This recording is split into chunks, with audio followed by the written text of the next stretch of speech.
I'm going to talk about two areas today. One is the Raha, which is the remotely accessible healthcare at home model, which we have built in Saudi Arabia. And the other is a little bit about pharmaceutical marketing. How many doctors are in the audience?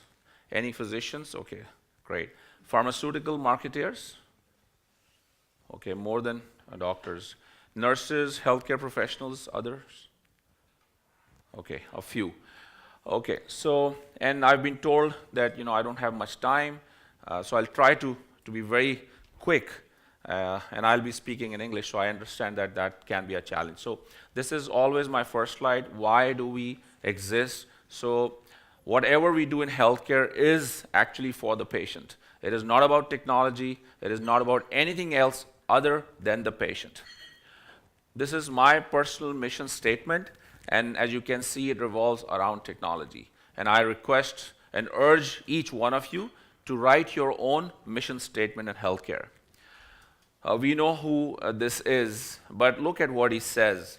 I think the biggest innovations of the 21st century will be at the intersection of biology and technology. Although he did not get time to work in digital health so much, but he did have the vision to see in the future that this is going to happen, and not in the late future. So, just summarizing with a few, diagrams, what digital health scenario today is, and I'm going to elaborate upon that more, inshallah. Just to remind you that the new rules of healthcare in the 21st century actually revolve around patient centricity. So everything we do in digital health has to be patient-centric. If it's not patient-centric, then we are losing our focus, and it will not be successful or sustainable, which is the topic. So where are we today? We have mobile-based, web-based telemedicine, e-physicians, e-patients, the shift from hospital to home care, essentially due to technology, wearable sensors to actually insidables. FDA released just recently a drug which has a sensor on it, and you can actually take that drug and it will help you in medication adherence. Mobile apps, precision medicine. How many of you know what precision medicine is? Okay, 1, 2. Precision medicine is basically, it revolves around your genetic, predisposition, having, same disease, but taking different medicines. It's a whole different ball game. And I spoke at this conference in San Diego a couple of months ago of precision medicine and digital health. Health portals, big data, we talked about that, although I could not understand Turkish, but I could gather a few words here and there, 3D printing and virtual reality. So this is where we are today. This is not where we are going to move in the future. We are already doing it. A lot of it is already there. One of my favorite slides, how many have seen this slide before? Maybe I put it up, last time. So if you look at the date, which is 1924, how many were born in 1924? Obviously. So, but imagine, today we are talking about digital health. We think that we are very smart and we live in the era of technology. Imagine people living in 1924 when the TV also was not, there. There wasn't a TV in our houses, but they had the vision. So there were crazy people out there, maybe like us, who had this vision that in future, sometime in future, patients will be seen by the doctor through some kind of technology. They had no idea what the technology would be, but still they knew that technology will play a role in healthcare. And this is what we are talking about today. So these are the different models of telemedicine we are currently using. Different models, and we can obviously have a workshop on that actually. These are different devices. This is one of the best ones which I have come across, which is a hardware-based solution. It's called Dictum Health.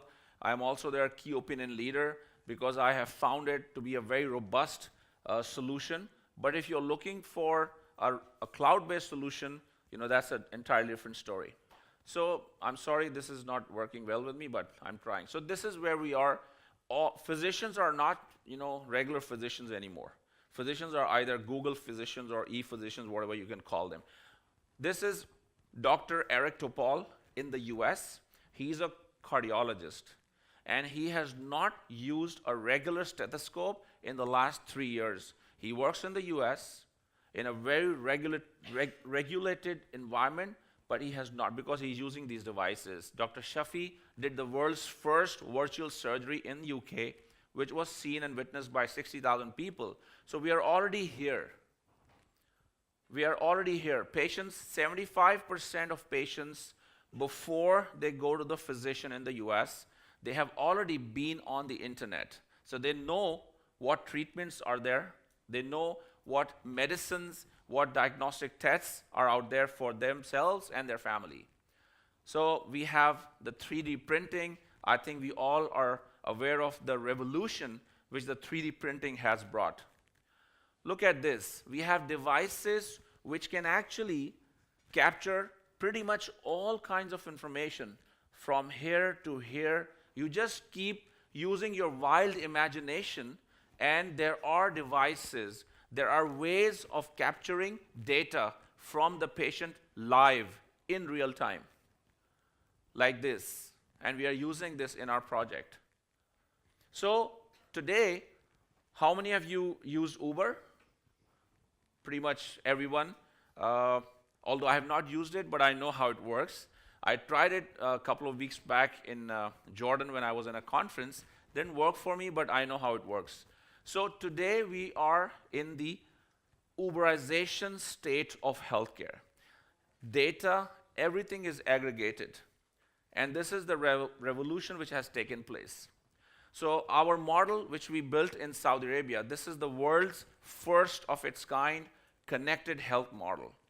Connected health, as you know, is that we want to keep patients connected with the hospital and the physicians 24/7. So it's a continuum of care using technology.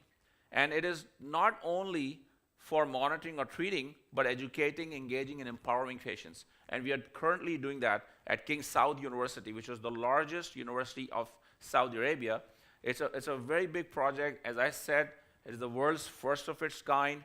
And alhamdulillah, we've developed it. So I'll just show you the video. It's a 2 minutes video.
We have nearly 9 devices you are using. So this is our technology platform. And when I say world's first, all these technologies are integrated into one platform. This is an encyclopedia, both in English and Arabic. It is available there. We are monitoring all these levels 24/7 of the patients who are at home. We are using webinars to engage with our patients. There is an emergency response center, so all patients are connected with our hospitals. We're using telemedicine, whenever the patient needs it. Patient does not have to come to the hospital. Like I said, different devices, all integrated. So whenever you're using a device, it pops up, the information comes up on the mobile and our portal immediately. This is the dashboard which the doctor or the nurse looks at from anywhere in the world. We have apps, portals, both for doctors and for patients. These are separate apps, again on both platforms, iOS, and this is our telemedicine platform. The emergency response center, so the nurses have a visibility of the patients, whatever is happening with them.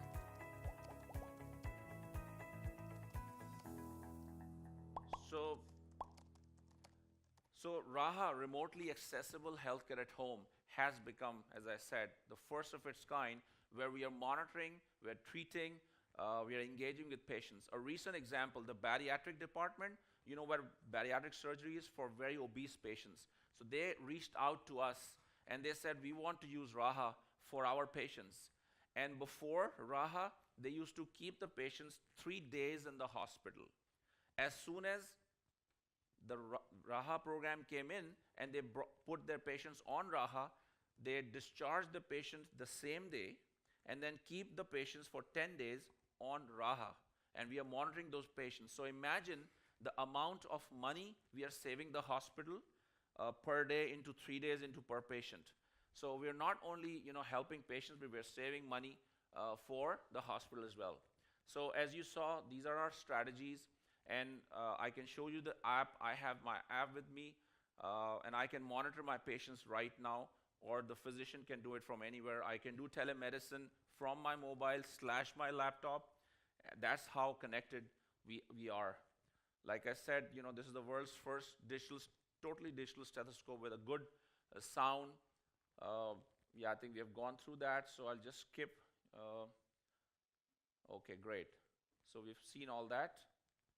Right, now let's, and I believe that we'll have questions offline during lunch.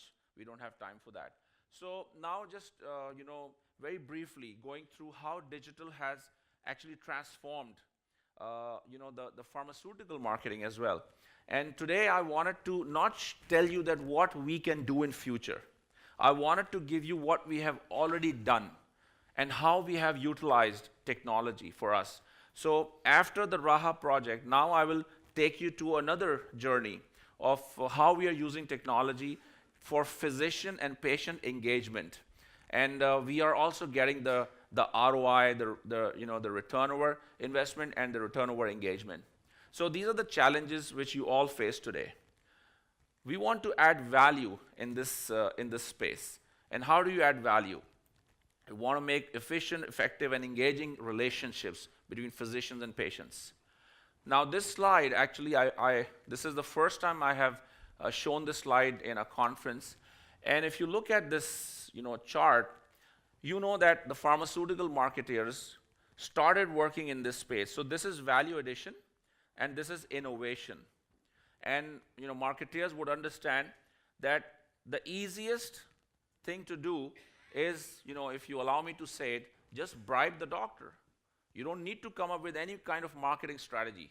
Just bribe the doctor, which is now prohibited in the US after the Sunshine Act, not so prohibited in countries like Pakistan or India or Bangladesh. Still, a lot of bribery takes place. Very easy. You just give bribe to the doctor and he starts writing your medicine. But it's not sustainable at all. Because if I give $1,000, there's another company which can give $1,500, and then it's an unending, So there are companies which are adding value, but they are not showing innovation. So what happens to them is that they become stagnant.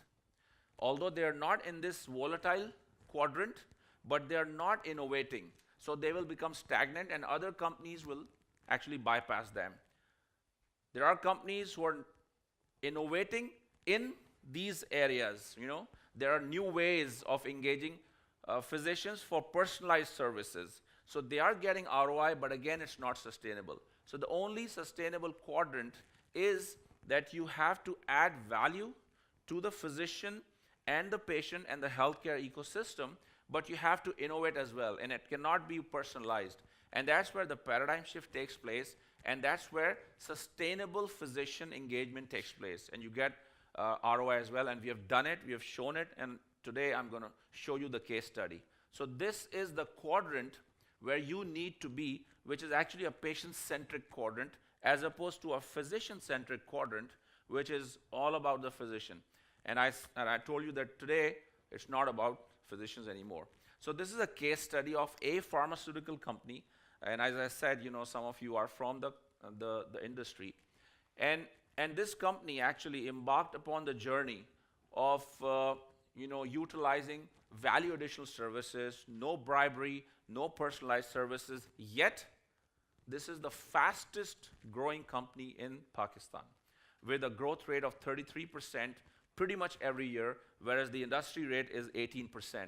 So it is a case study. And technology is one of the areas how they have done it. This is the menu of all different technology solutions they have come up with for physician engagement. So this is the first of its kind patient portal for obese patients.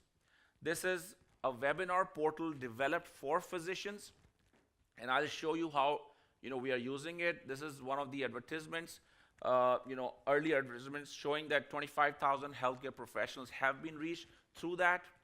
And this is the model. This is a professor of gynecology who never used to interact with this pharma company, never. And after these value-added services, we built a complete webinar platform as well as an app for him so that he could interact with all the gynecologists and obstetricians from the country. And afterwards, he started prescribing big time. And he's using the webinar here. These are different. This is a professor, the president of Pakistan Orthopedic Association using the webinar. This is a multiple session webinar. So 4 speakers from different parts using the same platform, engaging with doctors all over. Again, multi-center, speakers presenting. The second project, telemedicine. So we built the first virtual hospital of the country, where we were actually, putting up clinics. So doctors who want to do telemedicine can come on this virtual hospital and create their own virtual clinics. And all of this is done, as I said, through pharmaceutical support, but with an ethical perspective and value addition in mind. He's a professor, actually the president of the Psychiatry Association. This is a director of a large pediatric teaching hospital, interacting with a junior doctor from another hospital using our platform, which I showed you earlier. Then we established eye clinics all over the country where we have this kiosk for patient education in the clinics. Very simple, not very innovative, but very effective. Then we started doing social media promotion for physicians, patients, and in healthcare. And these, two became our, I'm sorry, but it's just, so these are the social media promotions which really helped us a lot. Again, we came up with a new idea of every conference should now have a conference management app. So in Pakistan and outside Pakistan, we are using for every conference so for example, if we had a conference app here right now, you could have asked questions, to me through that app, or you could have interacted with each other, sending messages, looking at the profile, looking at my profile, looking at the program, making your own agenda. This is what we are doing in all these different conferences. And look at, we have done it in Sri Lanka, Kenya, Myanmar, Pakistan. All these conferences are now, and look at this, these pharmaceutical girls, they're carrying this and promoting the app for the physicians to log in and register and start using. So various examples of the conference management app. Okay, then we realized that doctors need to have an app through which they can look at the drugs. There are like thousands and thousands of drugs. So we came up with this app, which is called eDrug Index, and now they can have access. Again, a very value-added, innovative service, no personalized service to the doctor. Healthy Plate. This is an app for the patients. It's not for, okay, I'll follow the time. It is not for the physicians, but it's given to the patients by the physicians. So patients who are diabetic they can actually create their own healthy plates. And we have put a lot of information in this app as well. We have Preg app for pregnant ladies, so the gynecologists can give this app to their patients through us.